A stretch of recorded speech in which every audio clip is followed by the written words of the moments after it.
بسم اللہ الرحمن الرحیم۔ السلام علیکم ورحمۃ اللہ وبرکاتہ۔ سچ کا انعام اور جھوٹ کا انجام۔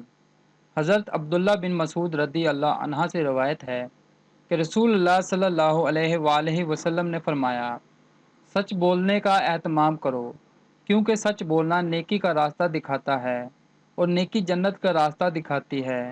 انسان مسلسل سچ بولتا رہتا ہے اور سچ بولنے کی کوشش میں لگا رہتا ہے، یہاں تک کہ وہ اللہ کے ہاں بھی سچا لکھ دیا جاتا ہے۔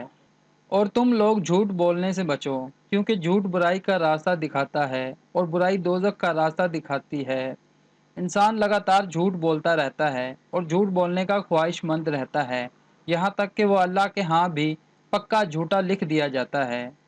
صحیح مسلم میں یہ حدیث موجود ہے۔ آپ دوستوں سے گزارش ہے کہ ثواب کی نیت سے اس حدیث کو زیادہ سے زیادہ شیئر کریں۔ آپ دوست بھی سچ بولنے کا اہتمام کریں اور جھوٹ سے بچیں، کیونکہ جھوٹ دوزخ میں لے جانے والا ہے۔ اللہ پاک ہم سب کو اپنے حفظ و ایمان میں رکھے۔ اللہ حافظ۔